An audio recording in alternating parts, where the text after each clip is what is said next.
यति धेरै जाडो बढेको छ नि आज चाहिँ है जस्तो लागेको छ मलाई।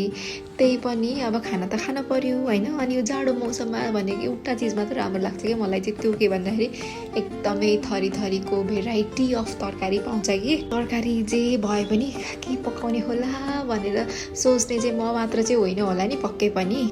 अनि मसँग पनि धेरै तरिकाको तरकारी थियो होइन। तर मलाई आज ग्रेभी खान मन लागेको थियो किनभने यति धेरै चिसो थियो।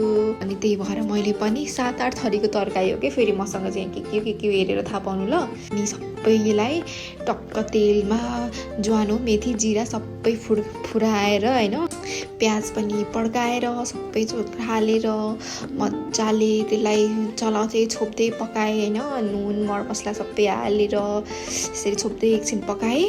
अनि त्यसपछि चाहिँ अलिकति पानी हालेर अनि स्वाई 2 सिटी लगाइदिएँ होइन। धेरै सिटी लगाएको पनि मिठो हुँदैन नि त। अनि सिटी लगाएपछि कस्तो मजाको बास्ना थियो। यस्तो जाडोमा ग्रेभी तरकारीसँग खाना मजै छुट्टै हुन्छ कि। फेरि म चाहिँ अरूलाई पनि बनाएर खुवाउँछु नि, सबै फ्यामिलीको लागि। हजुरहरू पनि बनाउनुहुन्छ होला नि है। अनि साग पनि कस्तो मजाको पाउने कि आजकल चाहिँ। त्यही भएर मैले पनि मिक्स साग बनाएँ। पालुङको चम्सुर र रायोको साग मिक्स गरेर आलुसँग पकाएँ होइन। अब यो आलुसँग पकाउँदाखेरि चाहिँ सागमा चाहिँ मलाई अलिकति मरमसला हालेको मनपर्छ, नत्र भए मैले प्रायः साग बनाउँदा चाहिँ यस्तो मरमसला हाल्दिनँ कि। अनि आलु छ नि त, अनि आलु हाल्यो भने चाहिँ मिठो पनि हुन्छ, बच्चाहरूले मजाले पनि खान्छन् भनेर म अलिकति आलु हाल्छु होइन। अनि आलु पकाउँदाखेरि चाहिँ सुरुमा यस्तो छोप्दै पकाएँ।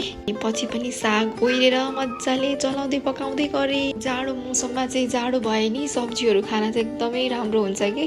अनि के पाउँछ सब्जीहरू, फरक तरिकाको सब्जीहरू खाने गर्नु होला होइन। आफ्नो बच्चाहरूलाई पनि खुवाउने गर्नु होला। खाना त मान्दैनन्, त्यही पनि खुवाउनु पर्छ है। अनि यति भन्दै है अब भिडियोमा त कति छिटो पकाइसकिन्छ होइन। तर खासमा चाहिँ खाना पकाउन चाहिँ 1.5 घन्टा जति त लाग्छ कि यति थोरै पकाएँ नि। यति भन्दै मिठो खाँदै मलाई फलो गर्न चाहिँ नबिर्सिनु होला।